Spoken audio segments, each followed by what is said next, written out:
But first, let me begin by clarifying the purpose of nonviolent communication. Its purpose is to help you to do what you already know how to do. Now, why do we need to learn something today that you already know how to do? Because sometimes we forget to do this. We forget because we've been educated to forget. Now, what is it that I'm talking about that we already know how to do? The purpose of this process is to help us to connect in a way that makes natural giving possible. Natural giving possible. What do I mean by natural giving? Let me do you a song to make it clear what I mean by natural giving.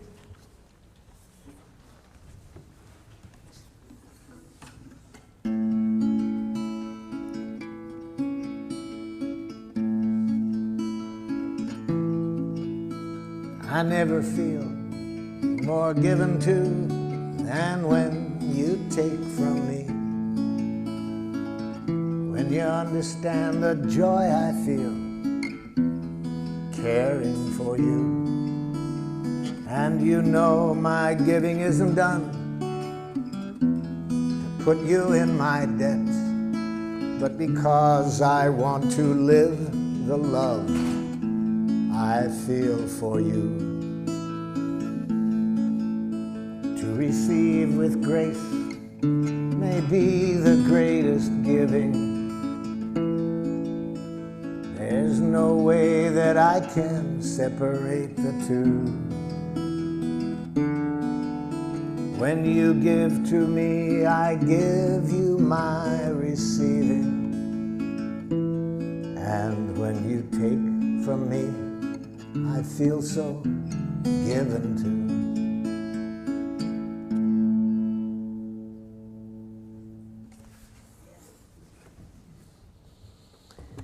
You all know that giving. You know how to do it. And that's what I'm interested in. Remembering to stay with that quality of giving, moment by moment in any connection. But we also all know that it's easy to lose it. It's easy to lose that connection, so that instead of enjoying that quality of giving, which is possible every moment in every contact we have, in spite of how precious that is, we forget. And instead of playing the game that that song is about, which I call Making Life Wonderful, it's the most fun game I've ever heard. Instead, much of the time we play another game called Who's Right? Have you ever played that game? See. It's a game where everybody loses. So isn't this amazing that we all know about this quality of giving that the song was about? It's possible every moment. We find that the richest thing to do, and much of our life we end up playing Who's Right? Now, the game of Who's Right involves two of the most devious things human beings have ever come upon. One, punishment. See, because if you're wrong in the game of Who's Right, then you deserve to suffer. Can you imagine a more diabolical concept to educate people? So, if you haven't already abstained from punishment, I'm sure by the end of the day that will no longer be a part of your consciousness. No more punishment. You won't do it in your families. We'll get rid of it with criminals. It just makes things more violent. We'll find other ways to deal with other nations beside punishment. No more punishment. No more reward. It's the same game. It's part of the game of Who's Right. If you're right, then you get rewarded. If you're wrong, you get punished. No more. No more. It's created enough violence on the planet. No more guilt induction. See? No more shame. No more concepts of duty and obligation. Just what the song is about. Natural giving. So how did we get off target? We got off target, according to Walter Wink, theologian who writes in his book, The Powers That Be. We got off target about 5,000 years ago. We got off target because we started to get some wild thinking. Wild thinking that human beings are innately evil. And when you believe that human beings are innately evil, then if things aren't going as we would like, what's the corrective process? The corrective process is penitence, you see. When people are evil, you think that the way to bring about change when people are behaving in a way you don't like is to make people hate themselves for what they're doing. So for these political reasons and theological reasons, we started to develop a language that I call jackal language. It's a language that cuts us off from life and makes it very easy to be violent. Very easy to be violent. In fact, in that book I mentioned, Wink says that domination cultures, one of the things you have to educate people is to make violence enjoyable, you see. And we've done a good job of that. We make violence enjoyable in our culture. The 2 hours a night from 7 to 9 when children are watching television the most, in 75% of the programs they watch, the hero either kills somebody or beats them up, you see. And when does this happen? At the climax of the program.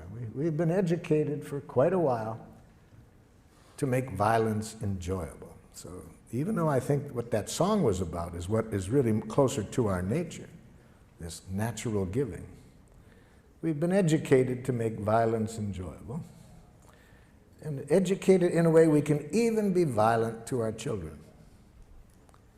So what is jackal language like? See, jackal language, as I've mentioned, is a language of moralistic judgments. You think in terms of who's right, who's wrong, who's good, who's bad. And when you mention change, yes, we want change at times. So how do you get change in the jackal system? Watch a parent try to bring about change in the child. This is a parent teaching a young child say one of the most important words in jackal. Say you're sorry. I'm sorry. You're not really sorry. I can see it. You're not really sorry. I'm sorry. Okay, I forgive you. Can you imagine a game like that? Can you imagine a parent responding to a child that way? And if a parent is going to do that to a child in their own family, what are they going to do to people from other cultures who behave in a way they don't appreciate? So of course you're going to have violence wherever you have this kind of thinking. In cultures that do not have this thinking, you don't see violence, you see. So that's how we got off target. Even though we could be playing the game, make life wonderful each moment, we have been educated for quite a while to play another game, who's right.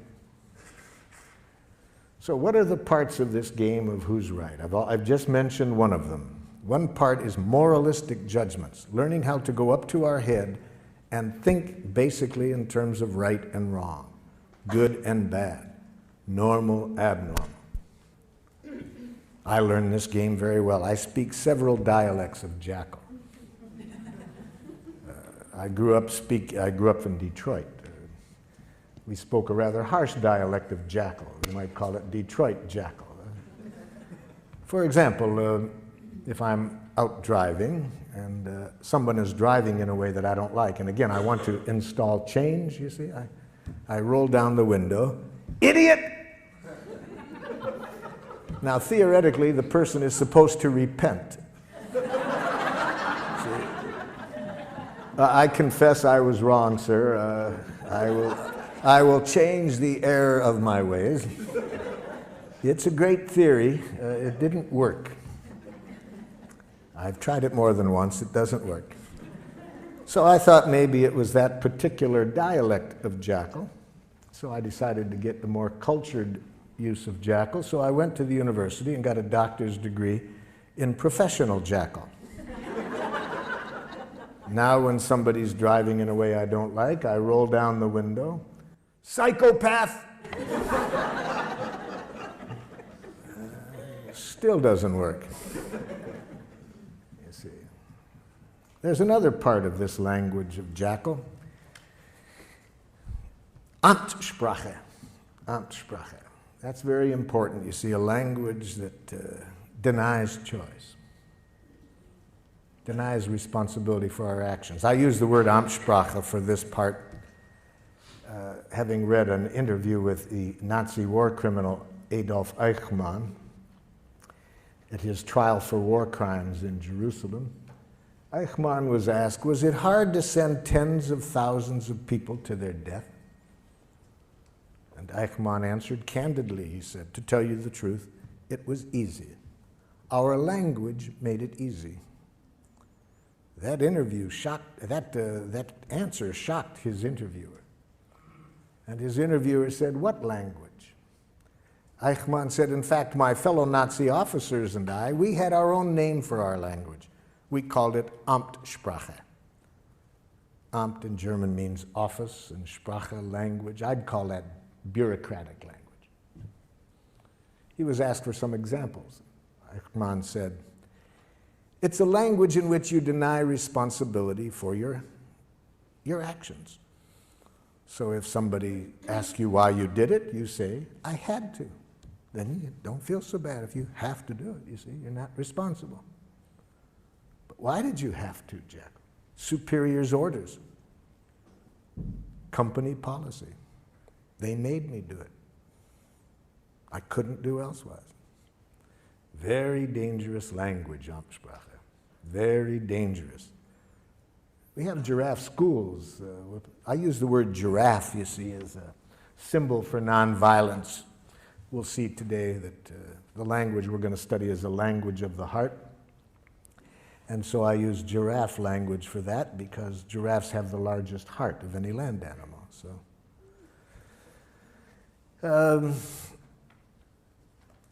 giraffe requires always being conscious of choice, you see. We never do anything that we don't choose to do.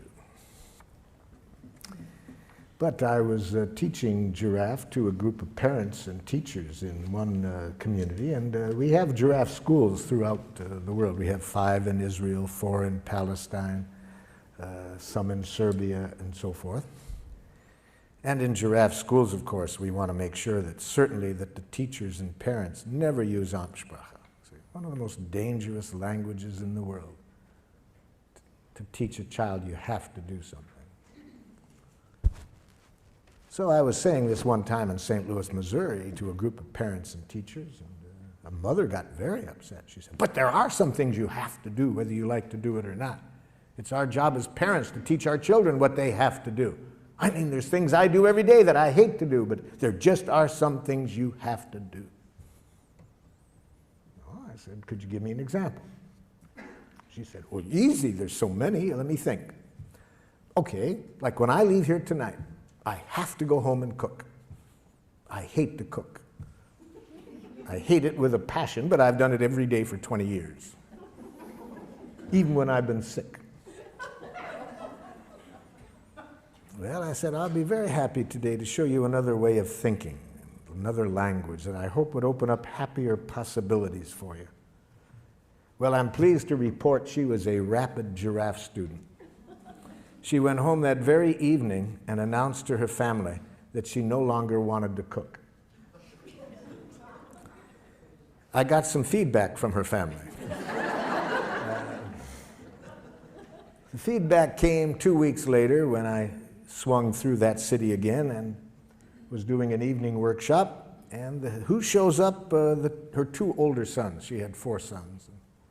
They came up at the beginning to introduce themselves, and I said, hey, I'm glad you guys came up here. I've been very curious what's going on in your family.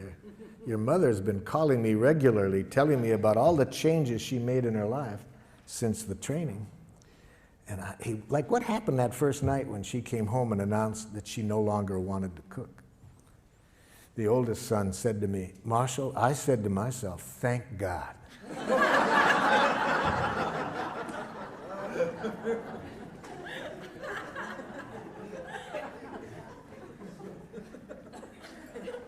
I said, help me understand that one.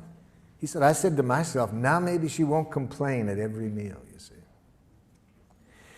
You see, natural giving, what I started the day off with that song, anything we do in life that isn't coming out of that energy, we pay for it and everybody else pays for it. Anything we do out of fear of punishment, if we don't, everybody pays for it.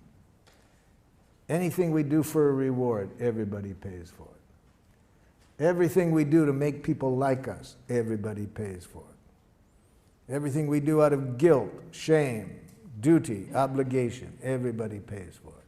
That isn't what we were designed for. We were designed to enjoy giving, to give from the heart.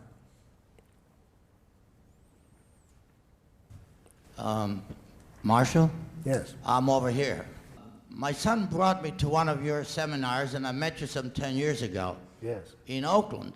Yes. Now I'm trying to bring my son back to come here, and he said last night when I told him I was coming here, he said, well, why don't you go? I have a couple of appointments.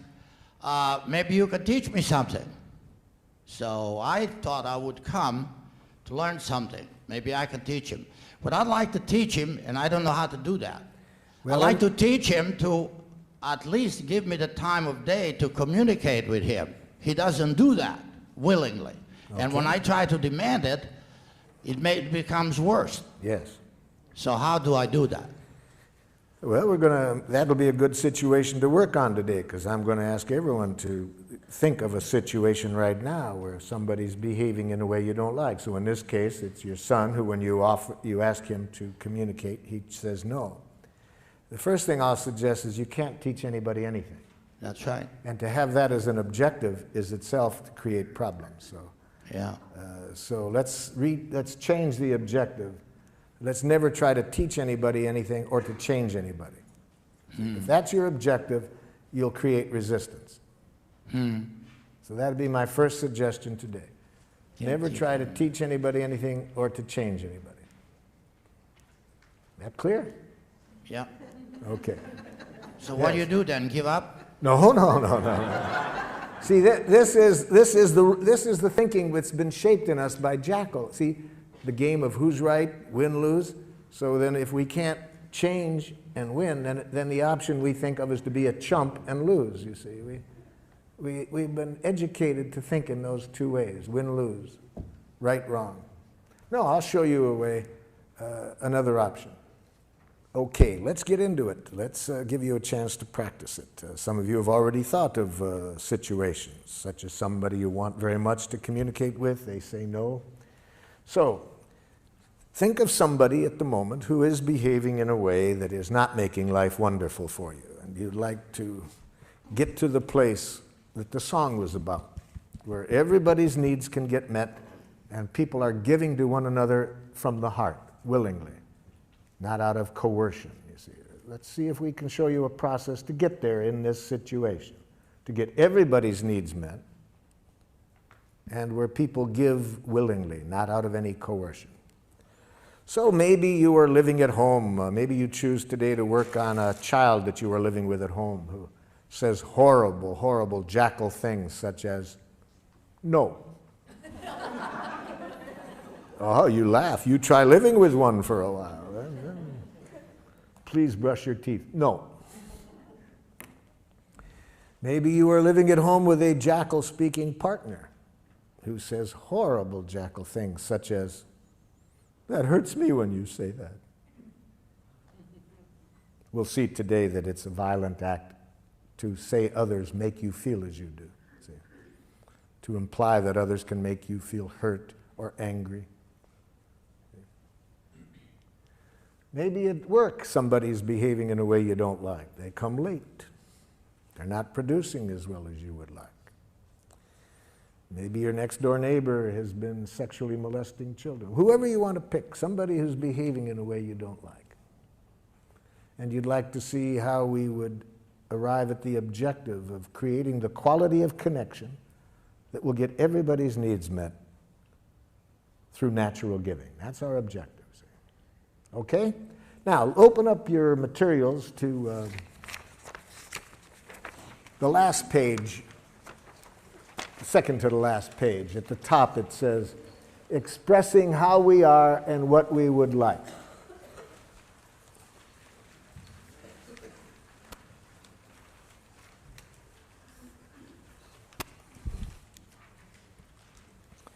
And it says under A, think of someone who does something that makes life less than wonderful for you. So this person that I'm asking you to think about, who's presently behaving in a way you're not crazy about, and what I'd like you to do is answer this question.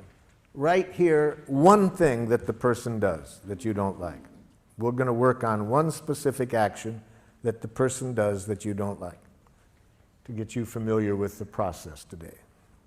Maybe the person does several things, but we're going to show you how the process works by showing you how to communicate with the person about one specific thing they do. So write under A, one thing this person does that you don't like. Now, when I was here in San Francisco working with the school system back in the 70s, the superintendent of schools asked me to go into an elementary school. He said the parents are complaining about the quality of relationship between these teachers and the administrator. They said the tension in the school is so great that the parents want to take their children out of the school. So he asked if I would go in and see if I could open up better communication between the staff and the administrator. The plan was I would meet first with the teachers and then get the teachers and the administrator together. So in my meeting with the teachers, I started with the question that I just asked you. I said to the teachers, can you tell me one thing that the administrator does that makes it hard for you to work with him? I was asking for an observation, a concrete behavior. What is one thing he does? The first teacher to respond said this: he has a big mouth. Now, can you see the difference between the question I asked and the answer I got? I did not ask, what size mouth does the principal have? So this teacher was giving me an evaluation, an analysis that implies wrongness. You see, we've been so trained to think that way that sometimes we can't separate fact and opinion. All we see is our enemy image.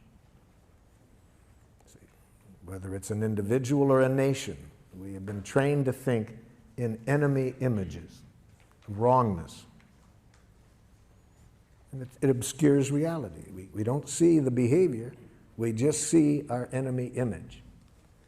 In his book, Out of Weakness, Andrew Schmuckler says that when cultures are taught to think this way, not to just see the person, but an image, a judgment they've made, bombs are never far away, you see. So I pointed this out to the gentleman, that this was not an answer to my question. I wanted to know one thing the principal did. This man was stuck. He just couldn't get it. The woman sitting next to him tried to help. She says, well, I know what he's referring to. I said, okay, help him out. What's one thing that the principal does? He talks too much. No, too much is a judgment. I ask for an observation, not a judgment. See, this is how jackal-speaking people think. They really have been brought up to think there is such a thing as a just right amount of everything. And too much and too little, and that they know what it is, see? So they think that way. It doesn't make resolving conflicts too easy with them when people have an idea that there's a right and a too much and a too little, and they know what it is. And especially when they mix it up with an observation. I was just asking, what does the person do? And again, for the second time, this person couldn't see the behavior separate from the judgment. A third person tried to help. Well, I know what they're talking about. Okay, what? He thinks he's the only one that has anything worth saying. No, telling me what you think he thinks is an evaluation you're making of what you think is going on in his head. I was asking for what does he do? A fourth woman said, he wants to be the center of attention all the time. I said, now you're giving me a judgment or a diagnosis of his motives. Even if it's accurate, it's a diagnosis of his motives. It's not an observable behavior. My question was, what does he do? Now the entire faculty sits there quiet. Nobody can answer the question. And one of the women said to me, boy, Marshall, that's hard to do. Yes. In fact, the philosopher Krishnamurti says that to observe without evaluating is the highest form of human intelligence, you see. So those of us who have been taught to think in these enemy images, immediately to think right, wrong, good, bad, normal, abnormal, appropriate, inappropriate, to this, to that, we can't see reality. All we see is our enemy images. Well, with great help, with great effort on my part, I finally got them to get rid of the images and answer this simple question: what does he do? There was several things, but the one that they wanted particularly to start working with him on was this: that during their once-a-week faculty meetings, regardless of what was on the agenda, he would relate it to a war experience or a childhood experience. And the average meeting lasted 20 minutes longer than it was scheduled. Okay, that answered my question of what he did. He talked about war experiences, childhood experiences, rather than sticking to the agenda. I said, have you called that to his attention? They said, well, we can see now that when we tried to talk to him about it, these other judgments get mixed in, and he gets defensive. So they thought it would be a good idea to talk to him about it, but they asked if I would be at the meeting just in case. So I attended their next staff meeting, and I saw rather quickly what they were talking about, because almost as soon as an issue came up, the principal would say, oh, that reminds me of a time, and he would start to tell a story. And I was waiting for somebody to confront him on this in Giraffe, but instead of that, there was a lot of nonverbal jackling going on. People were going like this, rolling their eyes, poking the person next to them, yawning, looking at their watches, holding the watches up to the ears.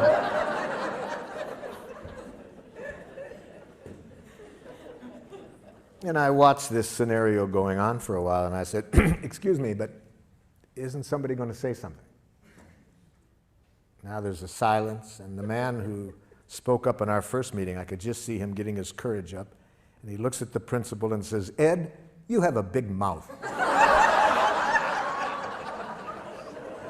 So let's see if whether what you wrote down answered the question I asked. Is it an observable behavior, or did you mix in any evaluation? And my two friends here will help us to make this evaluation. This animal has been taught to, somewhat like a police dog, to sniff out narcotics. If there's any jackal mixed in, he will howl. If you answered the question, this animal will dance. So, sir, what did you write down? My dad blames my wife for my choices. He does what? My dad blames my wife for my choices. Yes, blames is a judgment. See, that's already putting evaluation into it. Dad, do you see yourself as blaming her? No, I see myself as calling attention to the facts. So see, Dad doesn't see that as blaming. No, I'm educating. Thank you, Dad. Yes, okay. So how do we say it? See, we need a direct quote. We need to give to make it an observable behavior, we need to say, my father says what? All of his problems. You are responsible for all of his problems. Wait a minute. He says this to the wife. You are responsible for all of his problems. That's it. Yes, okay, that's a direct quote. That's what he says. That's giraffe language. You made a direct quote, okay? See, as soon as you have the word blame in your consciousness, it's going to change the whole energy with which you approach the person, because you're basically making a judgment of them as blaming, which everybody knows is wrong. You see. Yes? I have the mic. Oh, excuse me. Lately, my son is not doing his history homework. Mm-hmm. Okay. My dad makes harsh judgments and insulting remarks. Oh my God, you've killed my poor jackal.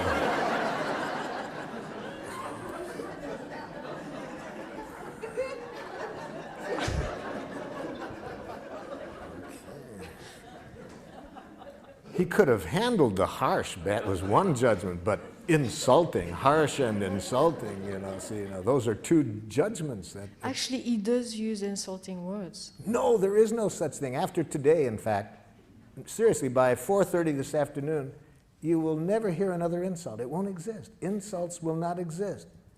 I'm going to show you to use some technology today that takes insults and criticism out of the waves, airwaves. So that no matter what your father says, you can never hear another harsh statement or another insult, because we're going to show you today how to use this technology.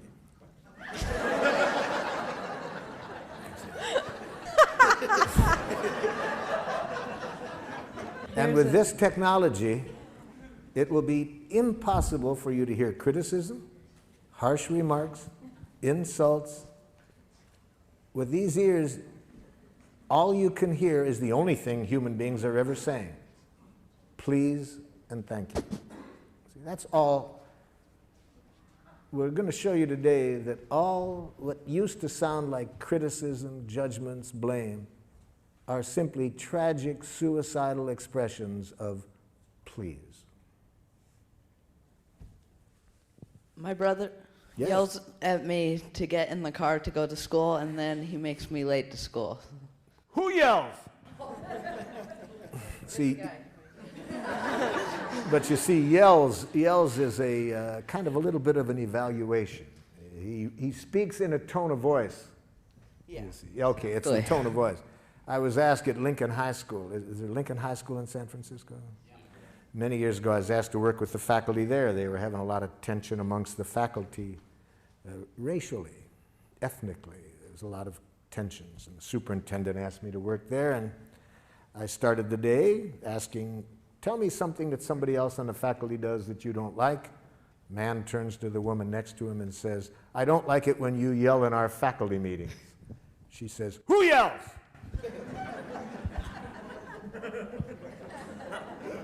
Now, she was from a different culture than this man. See, what was yelling in her culture was quite different. And about 10 minutes later, when she started to yell at him by her own definition, I saw a difference, So raises the voice when he's asking you to get ready for school. Yeah. Yes. Or it just kind of gets angry at me to get in the car. Now, gets angry, that's maybe accurate, but it's a diagnosis. We don't know whether he's angry. He might be scared that, you're going to miss school. Yeah. It might sound to you like angry. Maybe it is, maybe it isn't. But raises the voice, has smoke coming out of his ears. That you can see, That's observable. Yes? Fifth grader Jesse refuses to do his seat work. Ow! Refuses is a diagnosis. Maybe an accurate diagnosis, but it doesn't tell me what he does. He just says, no, I don't want to do it. Says, no, I don't want to do it. That's the behavior.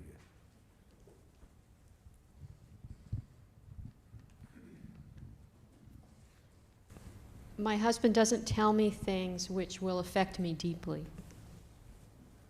Okay. It's the first jackal husband I've ever heard of. This is a new experience for me today. A student in my class incessantly talks loud, won't stay seated, or keep his hands to himself. I hear about 3 judgments in there. Let's go over it slowly, because I hear 3 diagnoses. Say it again, so we'll hear the 3 diagnoses. Incessantly talks loud.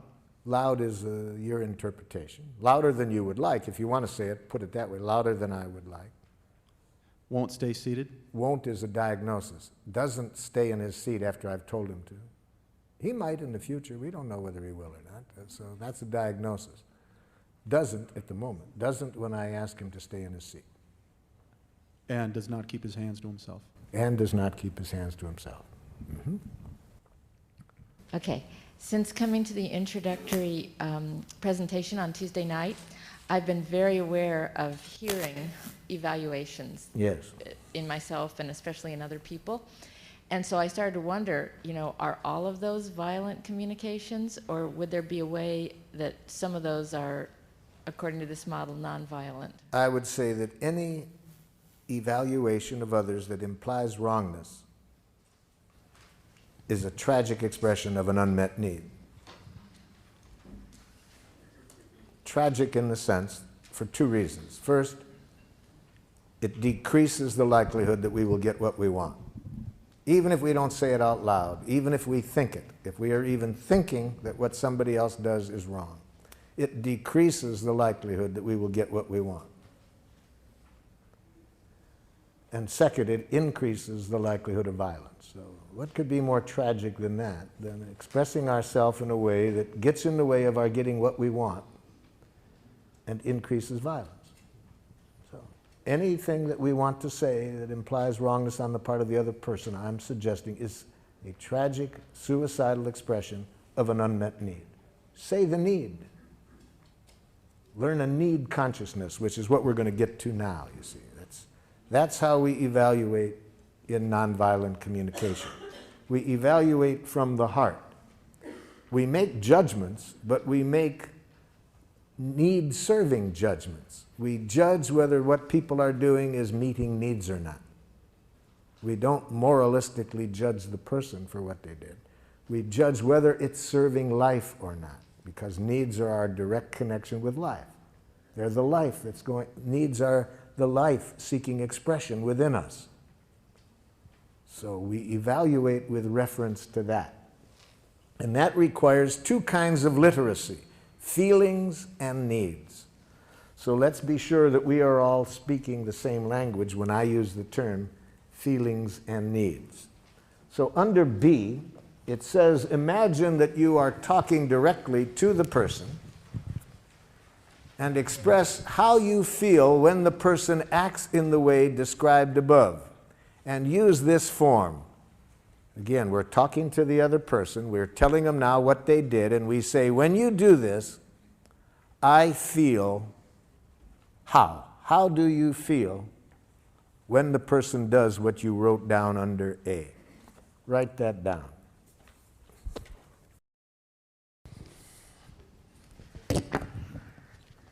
When you do this, I feel angry. Okay. Anger is a feeling created by unnatural thinking. We'll get to that next. When you're not ready to leave at the agreed time, I feel anxious and impatient.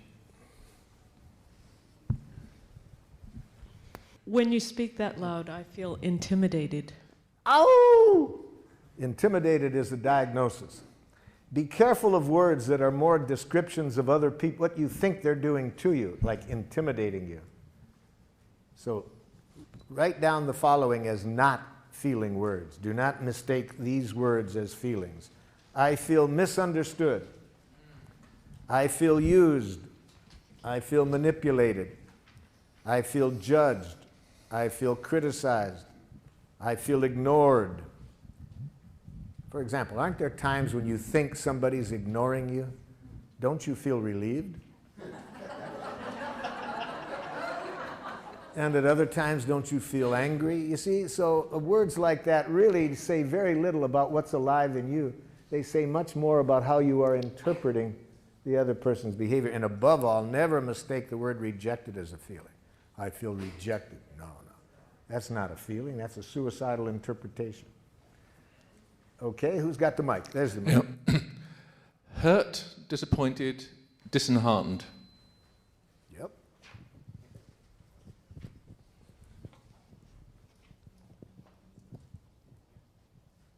Feel angry and betrayed. Angry, yes. Oh, for betrayed. Betrayed is one of those words like intimidated, ignored, misinterpreted, used, manipulated. It's more a diagnosis of the other person than a feeling. What about contracted? Contracted? If you mean tense and like that, okay, if it's that. When you call me up and speaking loudly tell me you're going to cut off funding, I feel angry and scared. Mm-hmm. When you leave the dishes in the sink, I feel powerless over my environment and time, which feels frustrating and scary. When you start talking loudly in the middle of my sentence, I feel hurt because I think you are not listening to me. Now, the feeling is great, but you're going to lose it when you follow the word feel with the word because I think. Anytime you're thinking, your chance of getting what you need is greatly decreased. Especially when you follow the word think with the word you. Then I think you not only won't get heard, I predict a defensive, aggressive reaction. So it's going to be hard for people to care about your feelings when you follow that with a diagnosis that implies wrongness. But we'll get to that next, because we're going to see next that when after the feelings, there's two places we don't go, and one is up to our head. See, we stay in the heart with feelings. We don't go up to the head. We stay in the heart and connect with needs. But we'll get to that, yeah. If we want to use nonviolent communication, we want to be sure that we do not use the feeling in a violent way, because feelings can either connect us at the heart or they can contribute to more division and violence. So we certainly do not want to ever express our feelings in this way. I feel as I do because you. Okay? We never want to express our feelings this way. You make me feel. Now that will be a hard habit to get away from, because in a jackal culture, feelings are very instrumental to using guilt as a way of manipulating people. The way to manipulate people is if you can convince them that they make you feel as you do, then they should feel guilty and change, you see. So it's another form of this violent game. So, for example, if you are a parent and you want to use feelings in a violent way rather than a connecting way, you would express it this way. It really hurts me when you don't clean up your room. Okay? Or, you make me angry when you say that.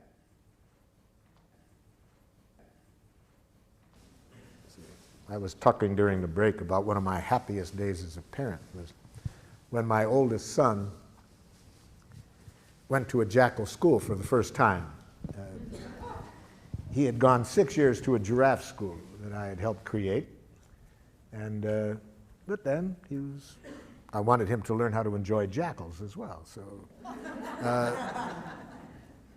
and in giraffe schools, we also want to be aware that the children are not always going to be in this setting, so we want them to learn how to stay with their own values regardless of which structure they're in, you see. So he comes back the first day from school, and he looked less than happy, and I said, how was the new school, Rick? And he said, it's okay, Dad, but whew, boy, some of those teachers, Dad. I said, what happened? He said, Dad, I wasn't even in the front door, really. I was halfway through the front door, and some man teacher comes running over and says, my, look at the little girl. Can you guess what the teacher was reacting to? Yeah, my son's hair was down to his shoulders. See, in a jackal school, as we all know, authority knows what's right. See, there's a right way to wear your hair as a boy and a wrong way. A right way to do everything, and who knows? The teacher. And then what do you do if somebody doesn't do it? You use shame, guilt, and so forth. You use the word girl as though it's an insult. Welcome to Jackal Land. So I'm getting burned up, ready to go do a little bat therapy with the teacher. And, forgetting all about my teachings. And I said to my son, how did you handle it? He said, I remember, Dad, that what you said, that when you're in that kind of environment, never give them the power to make you submit or rebel, you see. So one of the things we want to teach children very early, no matter what structure you're in, never lose track that you are free to choose what you do. Don't allow institutions to determine what you do. I said, hey man, that you remembered that, that's a big gift. I really love that you could remember that under those conditions. Then what'd you do? I put on my giraffe ears, Dad, tried to hear what he was feeling and needing. I said, you remembered to do that? What did you hear? Pretty obvious, Dad. Looked irritated, wanted me to cut my hair. Hey, wow, man, I'm really glad you could remember that. How did that leave you feeling? I said, Dad, I felt sad for the man. He was bald and seemed to have a problem about hair.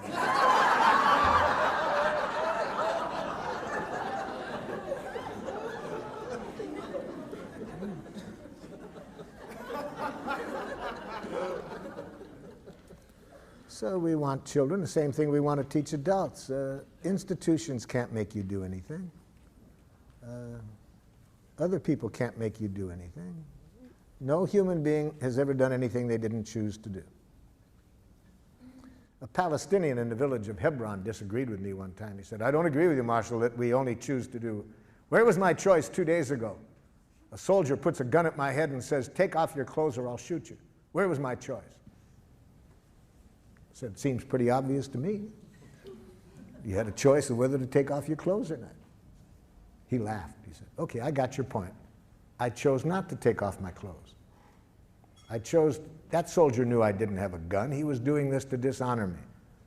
I chose to risk my life to protect my honor. Okay, so I'm not saying we always like the choices we have, but nobody can make us do anything we don't choose to do.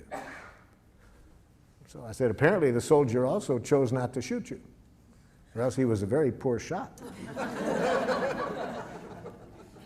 My children taught me this about nobody does anything they don't choose to do. From the time they were 2 years old, they educated me that I couldn't make them do anything. All I could do is make them wish they had. And then they taught me another lesson, that any time I would do that, they would make me wish I hadn't made them wish they had. They taught me that violence creates violence, you see.